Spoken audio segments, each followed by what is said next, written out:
Nazi അധിനിവേശ പോളണ്ടിലെ ട്രെബ്ലിങ്ക ഉന്മൂലന ക്യാമ്പിൽ നിന്ന് അതിജീവിച്ച ചുരുക്കം ചില ജൂതന്മാരിൽ ഒരാളായിരുന്നു സാമുവൽ വില്ലംബർഗ്.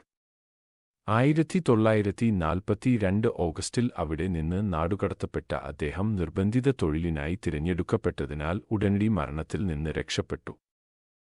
സോണ്ടർ കോമാൻഡോയുടെ ഭാഗമായി ക്യാമ്പിന്റെ പ്രവർത്തനത്തിൽ സഹായിക്കാൻ അദ്ദേഹം നിർബന്ധിതനായി.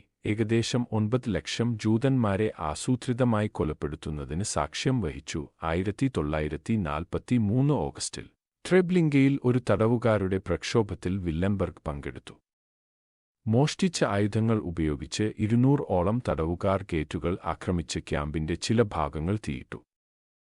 മിക്ക രക്ഷപ്പെട്ടവരെയും പിടികൂടുകയോ കൊല്ലുകയോ ചെയ്തു. പക്ഷേ വില്ലംബർഗിന് ചുറ്റുമുള്ള വനത്തിലേക്ക് ഓടി രക്ഷപ്പെടാൻ കഴിഞ്ഞു. രക്ഷപ്പെടലിനുശേഷം അദ്ദേഹം ഒളിവിൽ പോയി പോളിഷ് ഭൂഗർഭ പ്രതിരോധത്തിൽ ചേർന്നു. പിന്നീട് യുദ്ധത്തിൽ വില്ലംബർഗിനെ ഒരു മരണ മാർച്ചിലേക്ക് നിർബന്ധിതനാക്കി.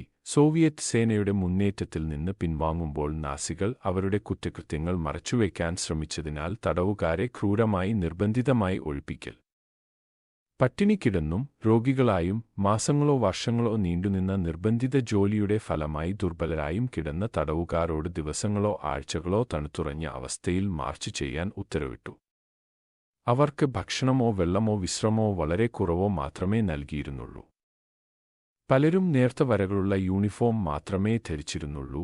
മഞ്ഞിൽ നിന്നും കൊടും തണുപ്പിൽ നിന്നും അവരെ സംരക്ഷിക്കാൻ ഷൂസോ കോട്ടോ ഉണ്ടായിരുന്നില്ല. ഇടറി വീഴുകയോ രക്ഷപ്പെടാൻ ശ്രമിക്കുകയോ ചെയ്തവരെ ഒരു ദയയും കൂടാതെ വെടിവച്ചു.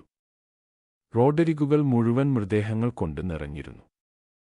വില്ലംബർഗ് വീണ്ടും ഒളിവിൽ നിന്ന് രക്ഷപ്പെടുകയും ഒടുവിൽ വ്യാജ തിരിച്ചറിയൽ രേഖകൾ നേടുകയും ചെയ്തു. യുദ്ധാനന്തരം ട്രെബ്ലിങ്കയിലെ ക്രൂരതകളും ഹോളോകോസ്റ്റും ഒരിക്കലും മറക്കില്ലെന്ന് ഉറപ്പാക്കാൻ തന്റെ കലയും ശബ്ദവും ഉപയോഗിച്ച് ഭാവി തലമുറകളെ പഠിപ്പിച്ചു.